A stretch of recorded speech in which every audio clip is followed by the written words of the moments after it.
Нападот во американскиот град Орландо е светски пример кој ни докажа како различната сексуална ориентација може да биде пик за дискриминација и напад.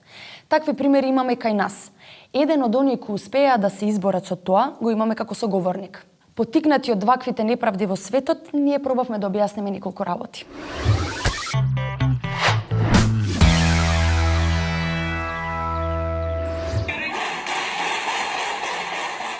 Пукањето во Орландо го потреса светот. Таму животот го изгубија 50 луѓе и 53 беа повредени при пукотниците во клубот.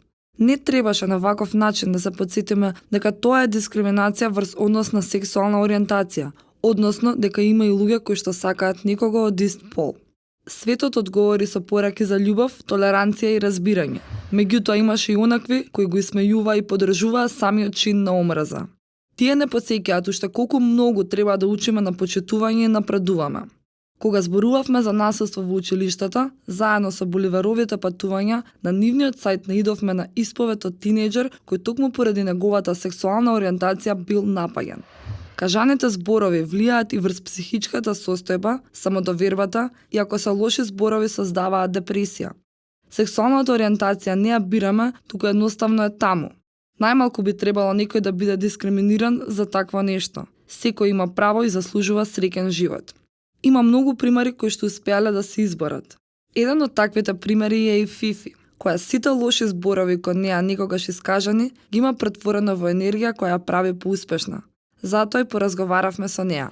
Што од многу мала возраст, кога имав околу 11 години, почнав да се соочувам со булинг, со дискриминација, со смејување и многу работи кои беа едноставно премногу за 11 годишно дете.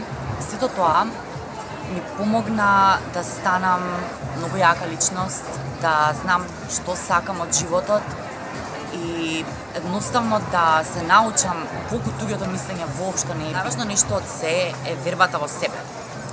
Кога верувате во себе, кога знаете кој сте, што сте и зошто сте, тогаш ниту една ситуација, ниту еден човек, ништо што ве обкружува не може да ве застане на патот. Тоа е нешто што е најважно во животот, да верувате во себе. Мене во мојот живот, јас на мојот животен пат имав премногу луѓе кои никогаш не веруваа во мене, константно сакаа да ме понижат, да ме дискриминираат, да ме отфрлат од играта, но мојата храброст и мојата верба во себе на сите тие луѓе ми го покажат сосема спротивното.